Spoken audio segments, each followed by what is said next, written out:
Mutton মানে খাসির মাংস। আজ পাত পেরে চেটে পুটে খেলাম। উফ, যা টেস্টি হয়েছিল না, দারুণ খেতে, ইয়াম্মি। ওহ, মনে হচ্ছে যেন আরো একবার খাই।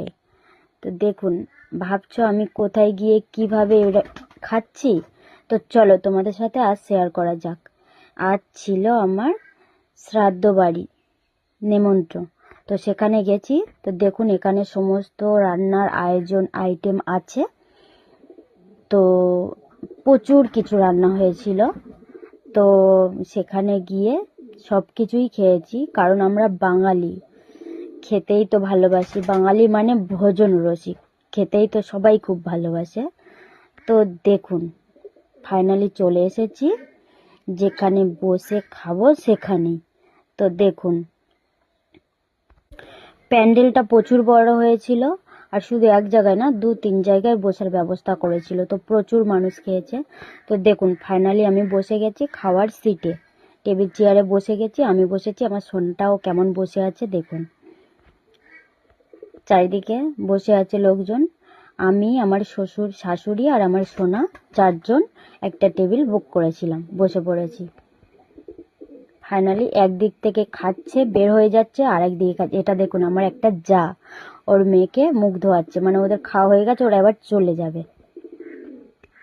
দেখুন, ফাইনালি ভাত দিয়ে দিয়েছে, তারপরে দিয়েছে শুক্তো। ছ্যাদ্য বাড়ি মানে শুক্তো তো দেবেই, এটা স্বাভাবিক। তারপরে দিয়েছে ডাল, আলু ভাজা, তারপরে দিয়েছে পাবদা মাছের ঝাল, পাবদা মাছের ঝাল। তো তারপরে দিয়েছে কাতলা মাছ, কাতলা মাছের পেটি দিয়েছে আমাকে। তো তারপরে দিয়েছে মাটন, মানে যেটার কথা এতক্ষণ বলছিলাম, মাটন। মাটন শুধু একবার নয়, 2-3বার যে যত পেরেছে খেয়েছে, রিপিট ছিল। তো দেখুন, মাটনটা এত সুন্দর সিদ্ধ হয়েছে আর এত সুন্দর খেতে হয়েছে, কি আর বলবো। আশা করি আমার খাওয়া দেখে বুঝতে পারছেন আপনারা। তো ফাইনালি তারপরে চাটনিটা আমি আর দেখাইনি, পাঁপড়টা দেখালাম। তারপরে পায়েস, গুড়ের গোল্লা করেছিল, গুড়ের গোল্লা পায়েস সব খেয়েছি। এবারে দিচ্ছে গরম জল হাত ধোয়ার জন্য, যেহেতু শীতকালের কাজবাড়ি, তো হাত ধোয়ার জন্য গরম জল দিয়েছিল। ফাইনালি হয়ে গেছে, এবারে আমরা বাড়ি যাব। দেখুন, গুটি গুটি পায়ে বাড়ি চলে যাচ্ছি। তারপরে